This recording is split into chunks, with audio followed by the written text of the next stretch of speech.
Sí, señores, esta es la unidad de las presidencias radicales. La Unión Cívica Radical sale a la cancha y juega de titular. Vamos a ver qué es lo que van a hacer Irigoyen, Alvear y de nuevo Irigoyen en las tres presidencias radicales desde 1916 hasta 1930. Para empezar a explicar esto, lo que quiero decir es lo siguiente, es que en esta unidad vamos a desarrollar 5 videos, va a haber 5 videos, siendo quizás este el más largo de todos, en los cuales explicaremos justamente estas tres presidencias. En segundo término, quiero explicar el tema de la línea de tiempo, y fijémonos bien.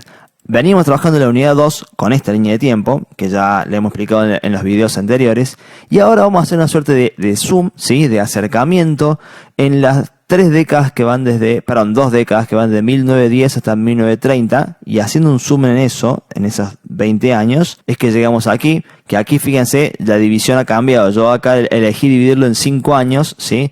Del 10 al 15, el 15 al 20, a 25, a 30, etcétera, etcétera, ¿sí? He mantenido bastante la explicación del eje social y el eje económico, al cual le cambié un poco las palabras, pero básicamente se mantienen casi iguales. Los vamos a explicar en otros videos, no ahora. Y en cambio he hecho un acercamiento mucho más grande en el eje político, que es el más importante de todos, que de los que vamos a trabajar en esta unidad, que tiene que ver con la república verdadera que por fin es una realidad ahora, que se da justamente en las presidencias radicales, desde 1916, fíjense, hasta 1930, con 3 presidencias, como informaba al comienzo. La primera de Irigoyen, ¿sí? Desde el 16 hasta el 22, recordemos que las presidencias hasta 1994 duran 6 años. Esta va a durar 6 años, esta también va a durar 6 años, la de Alvear, desde el 22 hasta el 28, y la tercera de Irigoyen va a durar apenas 2 años, y ya les explicaré por qué dura 2 años en vez de 6, ya cuando lleguemos a ese punto se los voy a explicar, ¿sí? Bien, en este video nos vamos a centrar más que nada en este esquema que parece breve, parece corto, pero que tiene muchísimas cosas para explicar. En primer lugar vamos a analizar más que nada el aspecto político. Fíjense que la mayoría de los cuadritos aquí son de color rojo, que como hemos dicho anteriormente en otros videos, el rojo para nosotros simboliza la cuestión política, lo verde lo económico, lo social lo amarillo, ¿sí? De la primera presidencia de Irigoyen, de 1916 a 1922, ¿sí? Y comencemos por esta ala del esquema. Ustedes pensarán que si Irigoyen ya es presidente, entonces él puede hacer lo que quiere y nadie limita su poder. Bueno, en realidad eso no es así, eso no suele ser así. Los presidentes no suelen tener un poder ilimitado, sino que, al contrario, encuentran diferentes límites, valga la redundancia, a el ejercicio de su poder. En primer lugar, existe un fuerte contrapeso conservador. Y aquí vamos a explicarlo muy bien a esto.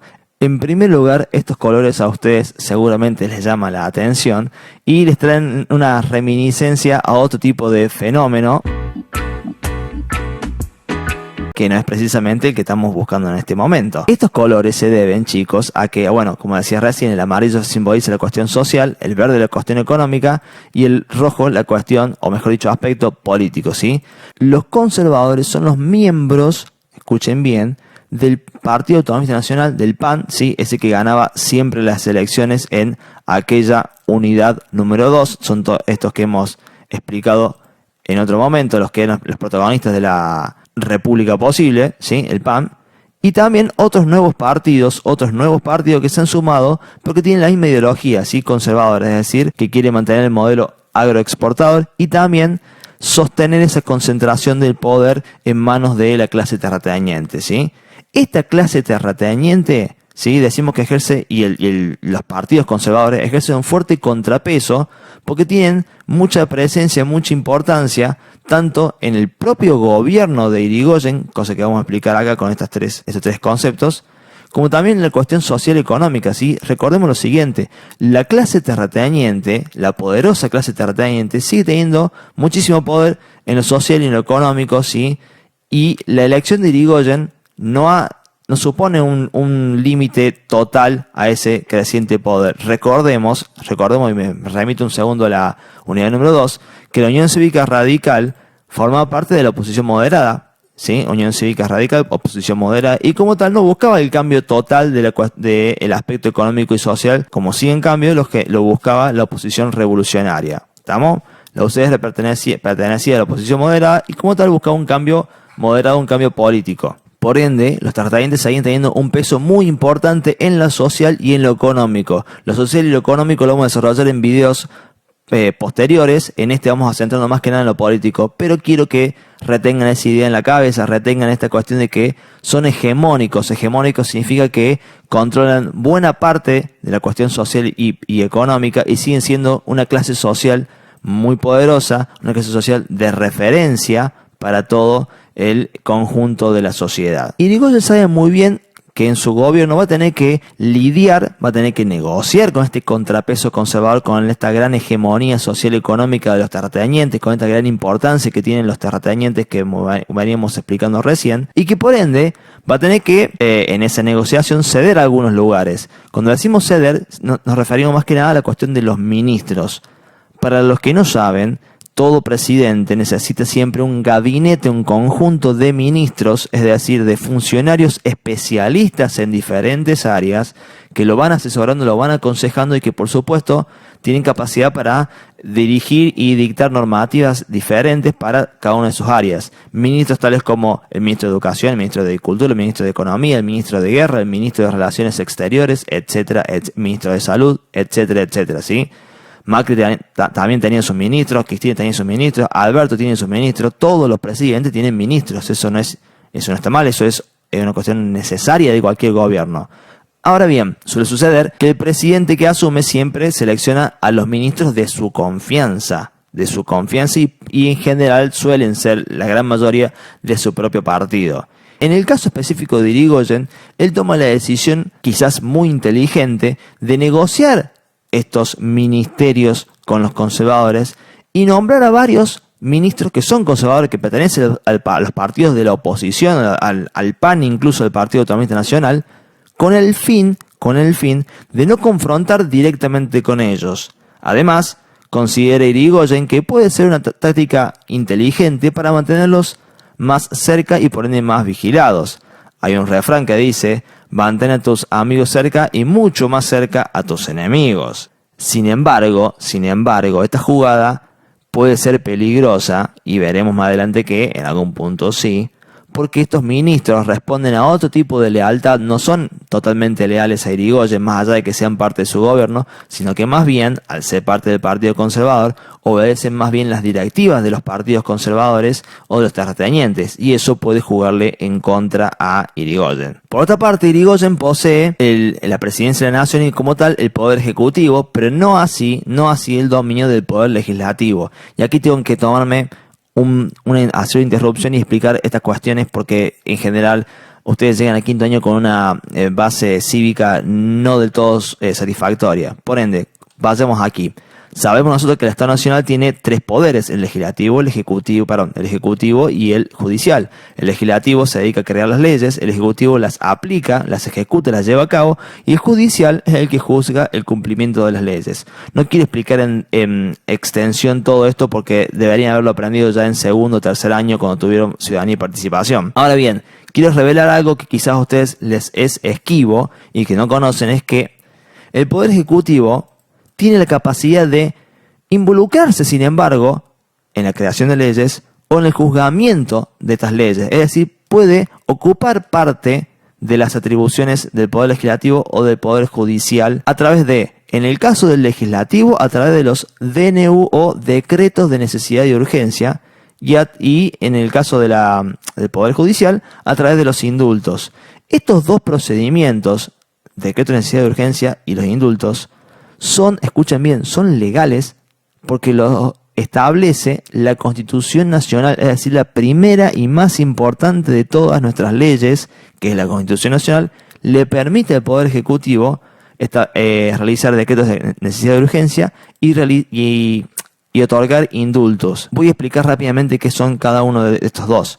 Los indultos, que son los que menos nos importan en este momento, son perdones que da el Poder Ejecutivo para aquellos que han sido ya condenados por el Poder Judicial, ¿sí? Pero más importante para nosotros en nuestro análisis son los decretos. ¿Qué son los decretos? Nosotros sabemos que el Poder Legislativo hace las leyes, ¿sí? Que se presenta un proyecto de ley por parte de alguno de los senadores o diputados o por parte de la ciudadanía o incluso por parte también del Poder Ejecutivo y se discuten las dos cámaras de diputados y senadores y así la ley se aprueba o no, ¿sí?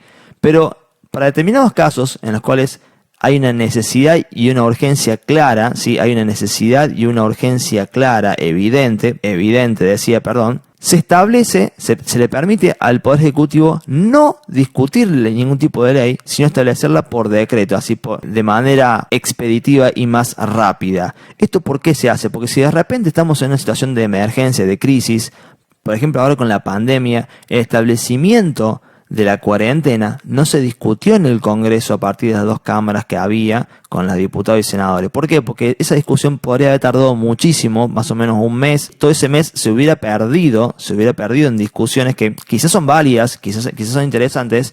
Sin embargo, el tiempo premiaba y había que establecer la cuarentena rápido antes para evitar el contagio masivo del virus, del coronavirus. Por ende, el Poder Ejecutivo, en este caso, estableció por decreto que se aplicara la cuarentena y lo viene extendiendo cada 15 días en función de cómo va evolucionando la enfermedad. No quiero discutir aquí si está bien o está mal eso, sí quiero mostrar que en caso de emergencias está establecido que el Poder Ejecutivo se saltea al Legislativo, ¿sí?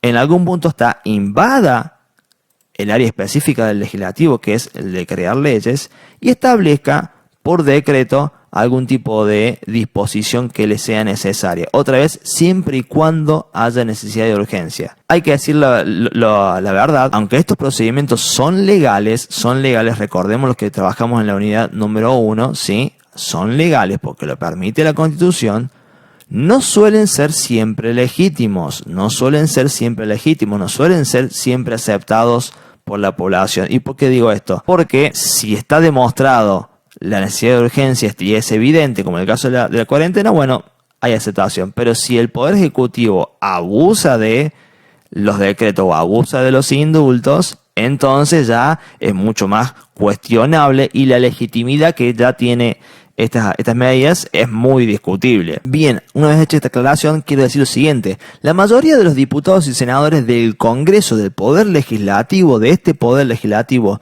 durante la primera presidencia de Irigoyen, son conservadores, ¿sí?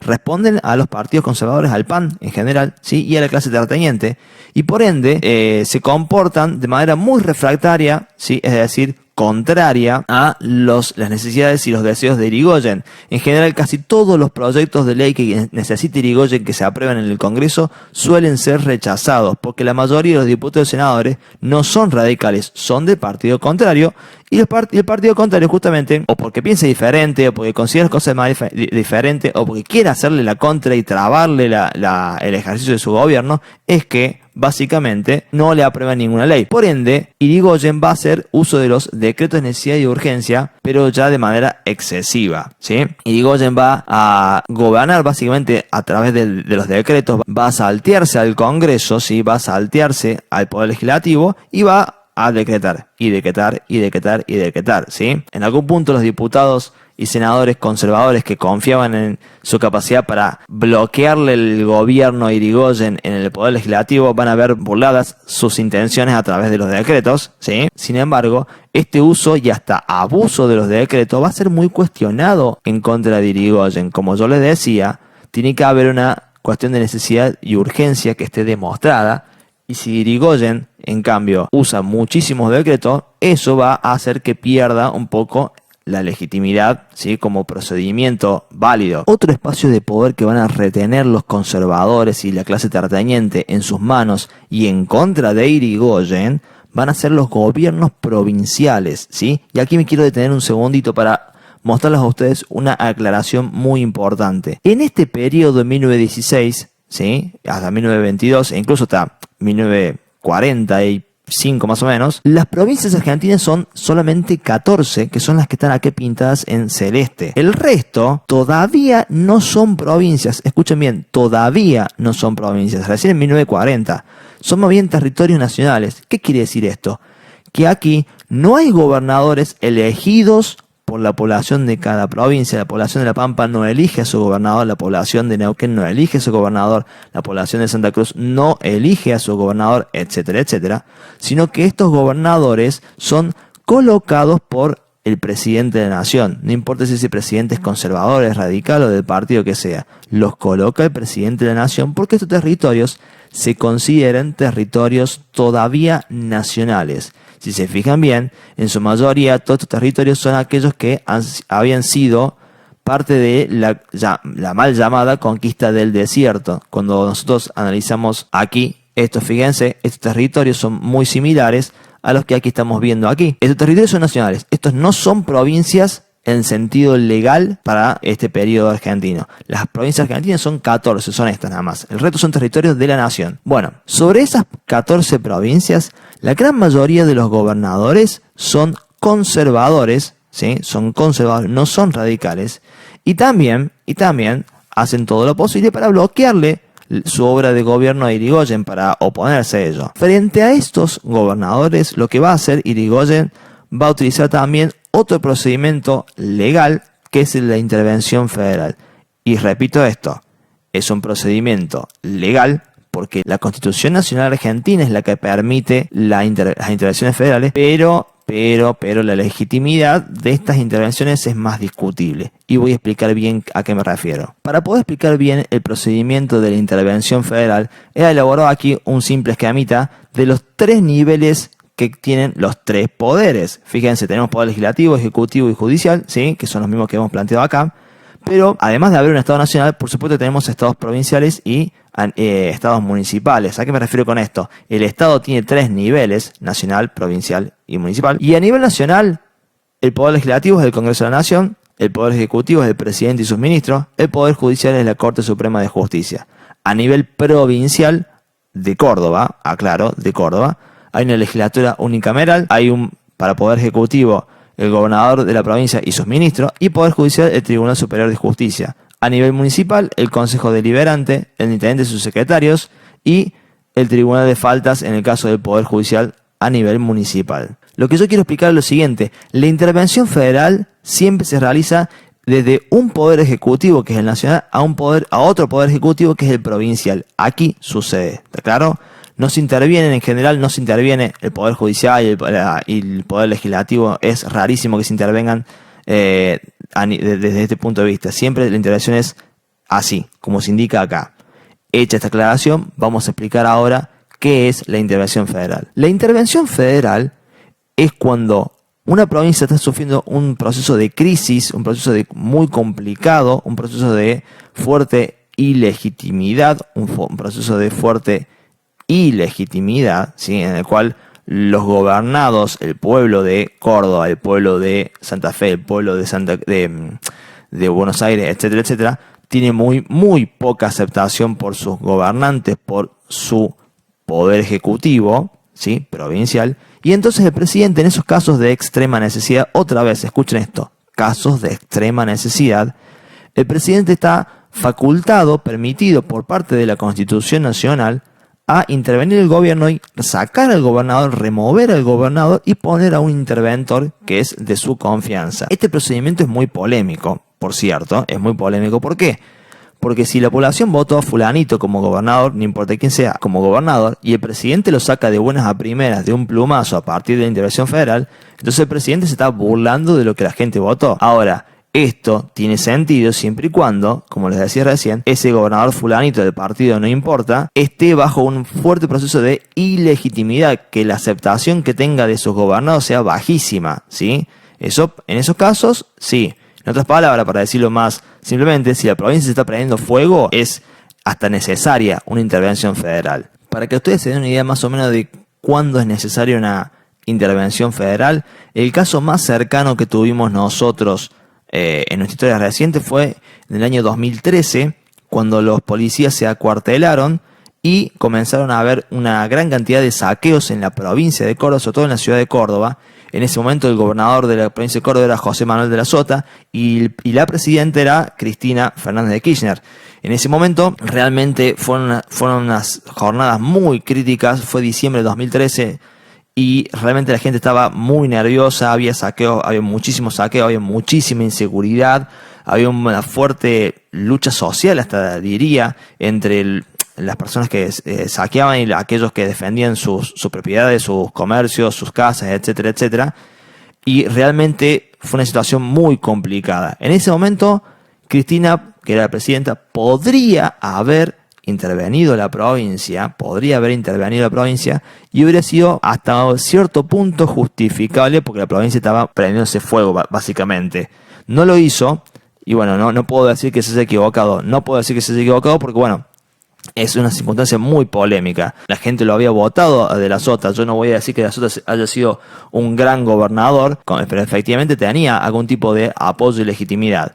Y sacarlo de un plumazo hubiera sido muy polémico, muy polémico. En fin, en esos momentos así de fuerte necesidad es cuando un presidente puede intervenir a un gobierno provincial y remover al gobernador. Irigoyen, por su parte, va a hacer un uso y hasta diremos un abuso de este recurso de las intervenciones federales. Básicamente porque se va a ocupar de que si no hay un gobierno provincial que sea radical, entonces metemos un interventor federal. Listo. Si Catamarca o cualquier provincia, o sea, te hablo de cualquier provincia, no es radical, listo, pum, intervención federal y ya está. Realmente, de hecho, va a ser muy cuestionado Irigoyen en este sentido por hacer un uso y hasta un abuso de este procedimiento, porque otra vez es legal es legal, sí, pero está pensado para casos de necesidad o de urgencia, casi como los decretos.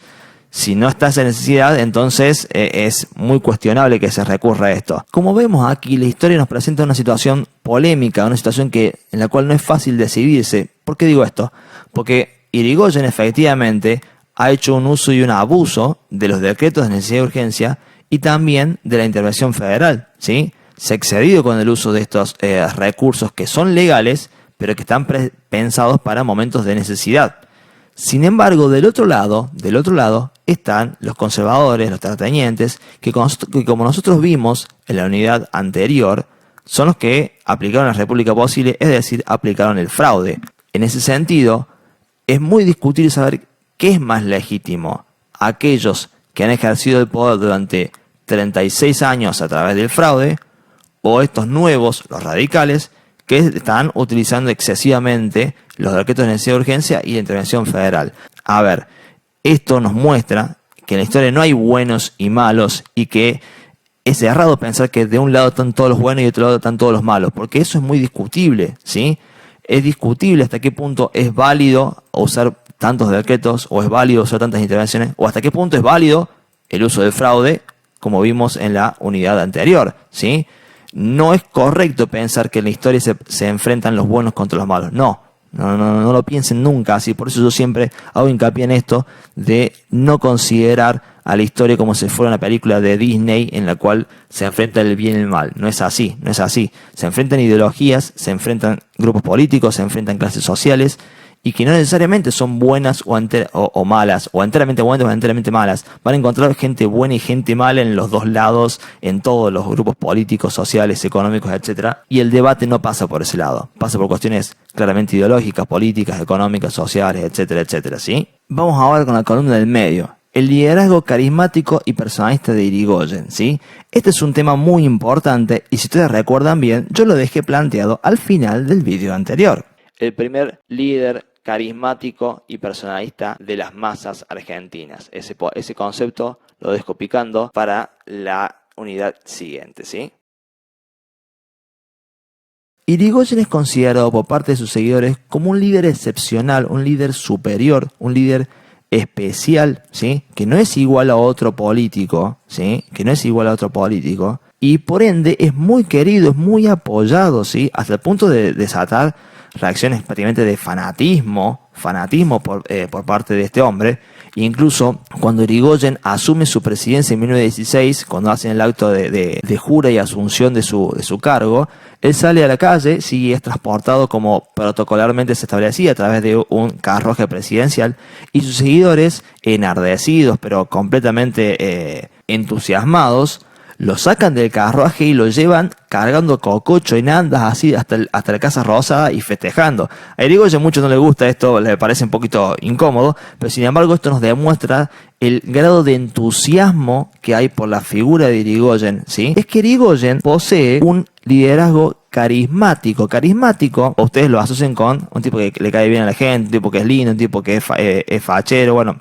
Eso puede funcionar para ustedes, pero en política, un líder carismático es un líder que consigue un apoyo extra, ¿sí? Un apoyo fundamental extra de parte de sus seguidores. La carisma política no es algo que tengan todos los líderes. De hecho, muy pocos líderes son realmente carismáticos. Muy pocos líderes pueden conseguir esa confianza extra, ese, hasta diríamos, fanatismo a veces de parte de sus seguidores.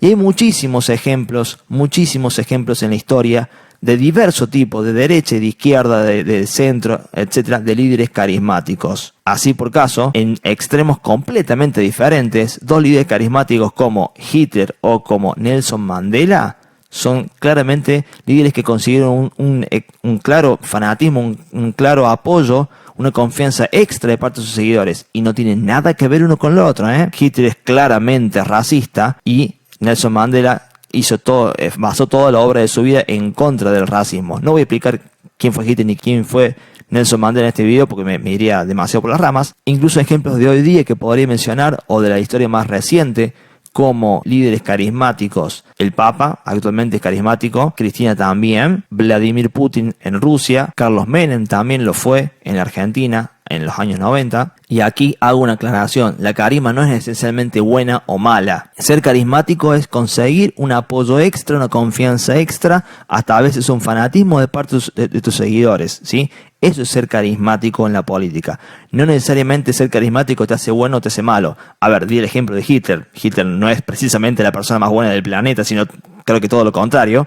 Sin embargo, tenía una carisma incuestionable, claramente carismático como líder. Y el líder carismático consigue un apoyo y una confianza extra de parte de sus seguidores. Yo sé que ustedes seguramente se habrán sorprendido de que yo mencione a Cristina como una líder carismática, y efectivamente lo fue, y de hecho lo es, porque sus seguidores la consideran una líder excepcional, una líder muy importante, una líder destacada, una líder que tiene capacidades extra que no tienen el resto de los demás líderes. Sus seguidores, si ustedes no son cristinistas, entonces no se den por aludidos. Sin embargo, la carisma no tiene que ver con que a mí me guste o no me guste un líder. La carisma tiene que ver con el tipo de conexión que consigue ese líder con sus seguidores. ¿Estamos? Ese tipo de conexión, por ejemplo, para hablar contemporáneamente, no se dio entre Macri y sus seguidores, ni tampoco entre Alberto y los kirchneristas. Alberto tampoco es un líder carismático, ¿estamos? Y decimos, continúo, que es personalista, porque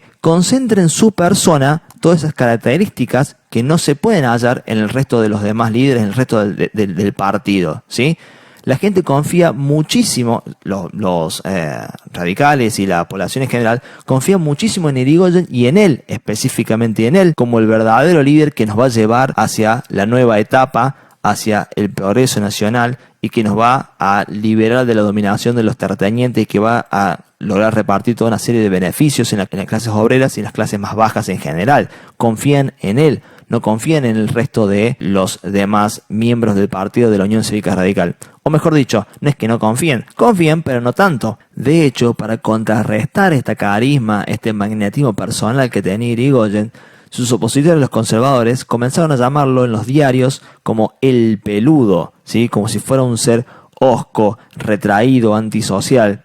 Y a decir verdad, este apodo devenía de que Irigoyen en general no salía a hacer entrevistas, no salía a mezclarse mucho con el público, no salía mucho de la Casa Rosada, era una persona, sí, retraída en algún punto. Aunque si quisieran quitarle la popularidad, al día de hoy tendrían que haber elegido otro apodo, porque realmente los peludos hoy son bastante populares. En virtud de este liderazgo carismático, esta suerte de magnetismo enteramente personal y por ende no transferible a la Unión Cívica Radical, esto quiere decir que la gente apoyaba, como decías recién, a Irigoyen, pero no de manera tan fanática a la Unión Cívica Radical. A Irigoyen sí, pero no a toda la Unión Cívica Radical. Respecto a este liderazgo carismático personalista de Irigoyen, yo les pido, chicos, que presten muchísima atención, porque este tipo de liderazgo va a ser muy importante en la historia argentina, pero también en la historia latinoamericana. En nuestras latitudes, sí, Latinoamérica me refiero, va a haber muchos líderes carismáticos y personalistas muy importantes que van a dejar su huella en toda la historia y van a ser muy polémicos también, muy discutidos y hasta el día de hoy discutidos en torno a si su liderazgo fue positivo o fue negativo para nuestra sociedad. Nosotros abordaremos esas discusiones, por supuesto, pero por favor prestemos mucha atención porque su importancia no puede ser menospreciada en la historia. Estos líderes dejaron su huella en la historia. Algunos pensarán que es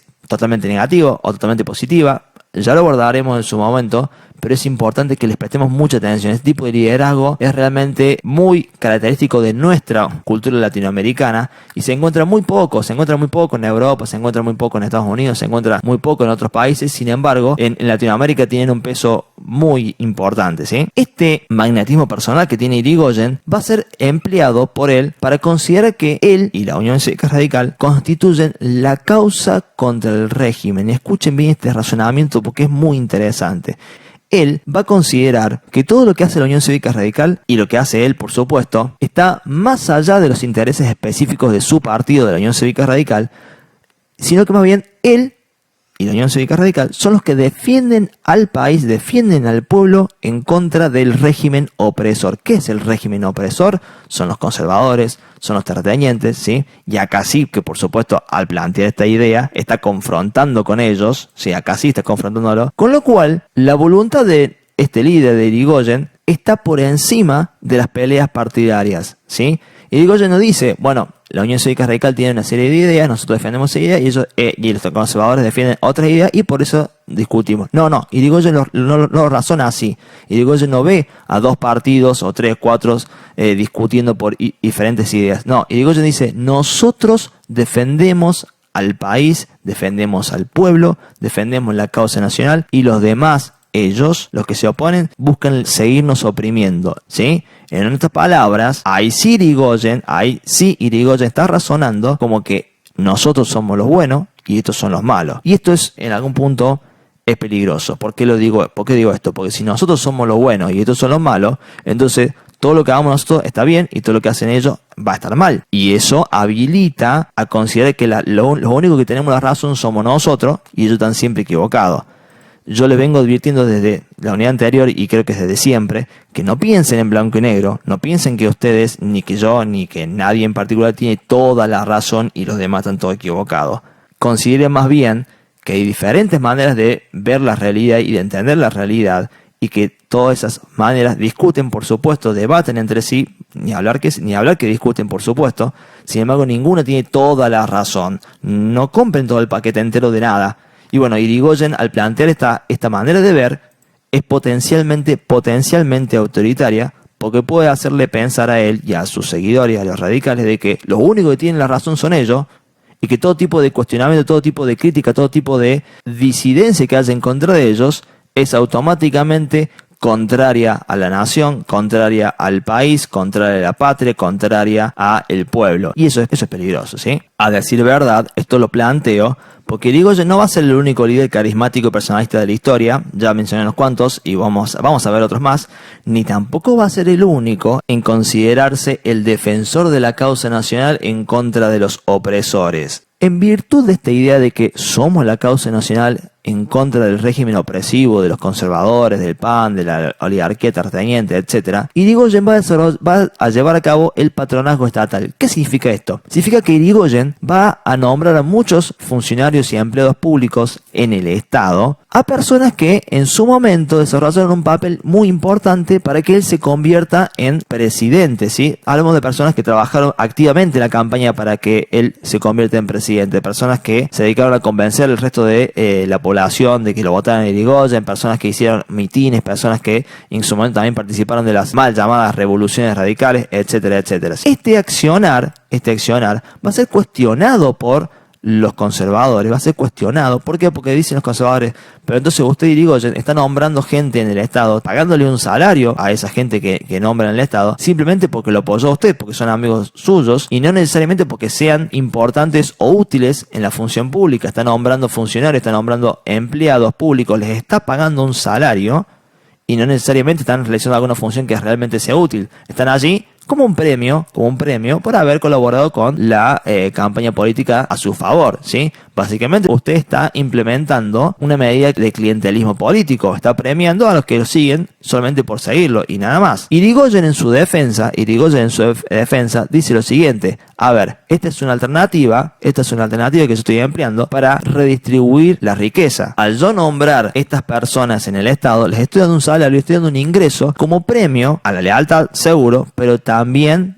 como una forma de redistribuir la riqueza, de evitar, ¿sí?, que la riqueza se quede acumulada en el Estado, que se quede acumulada en manos de las clases más altas, y redistribuir un poco a los trabajadores, ¿sí?, que son ahora los que están incorporando al Estado, dice Irigoyen. Esto, sin embargo, por supuesto, hace que aumente el gasto público, ¿sí?, que el Estado, ¿sí?, gaste mucho más, ¿sí?, de lo que venía gastando, ¿tá? Y eso, bueno, puede ser complicado a la hora de barajar bien las cuentas. Por último, para ir cerrando ya el video, se da en 1918 la reforma universitaria. Este es un hecho importantísimo porque comienza en la Universidad Nacional de Córdoba y va a terminar extendiéndose por toda Latinoamérica, ¿sí? Empieza aquí en Córdoba, aquí, en la provincia de Córdoba, en la Universidad Nacional de Córdoba, en la UNC, donde seguramente muchos de sus hermanos o sus padres han estudiado. Bueno, allí comienza la reforma en 1918 y se extiende por toda Latinoamérica. Y comienza con una serie de reclamos de parte de los estudiantes y va a tomar dimensiones, bueno, más que importantes, por supuesto. ¿Cuáles son las causas de esta rebelión estudiantil que se dio? Bueno, a ver,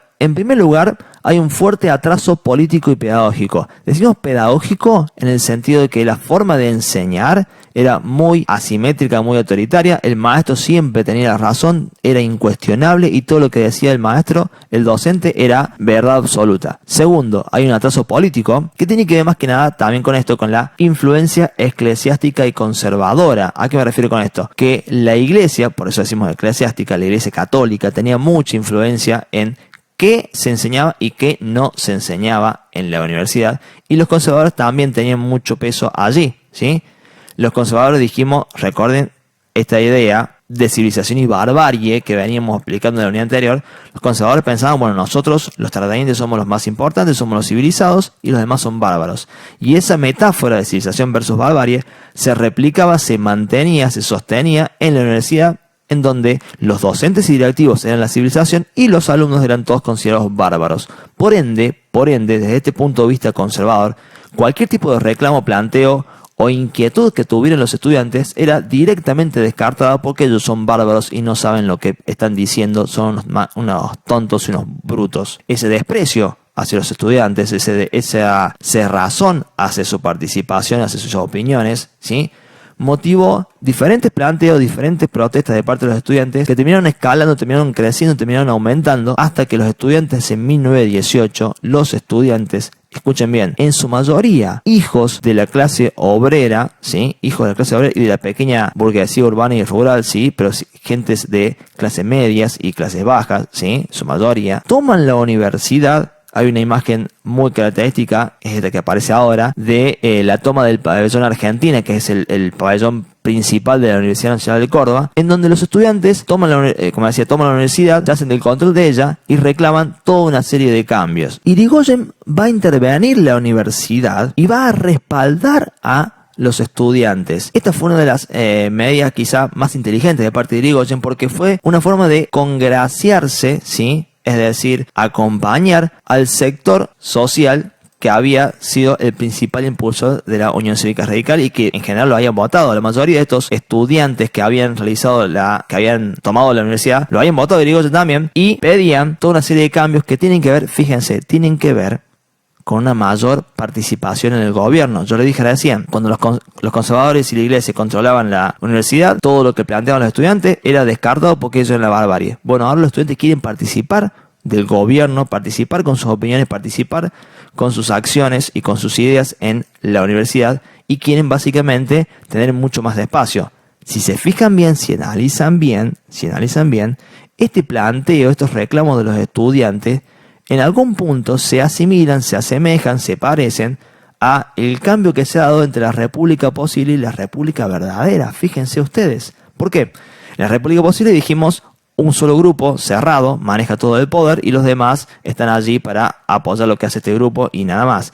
En la república verdadera todos podemos participar, todos podemos formar parte, todas nuestras ideas pueden ser escuchadas, y es precisamente ese espíritu más democrático, más participativo, más abierto de la República verdadera, el que están demandando, reclamando los estudiantes en la reforma universitaria. Fíjense que esta reforma no podría haberse dado antes, ¿sí? Es decir, durante la República posible, o en otras palabras, cuando gobernaban los conservadores. Ahora que gobierna Irigoyen sí se puede hacer eso, sí puede haber un reclamo de ese tipo, porque el espíritu de época, ¿sí? La mentalidad general de la época tiene que ver con la República verdadera, con la apertura, que todos participemos, todos nos expresemos, que todos tengamos nuestra capacidad para decir nuestras ideas y por supuesto de involucrarnos en la cuestión política. Es por ende que los estudiantes se envalentonan, ¿sí? Se animan a tomar la universidad, que es un procedimiento bastante revolucionario, tomar una universidad y pedir una serie de cambios. ¿Cuáles son esos cambios? Fíjense, los concursos docentes. A ver, antes de la reforma,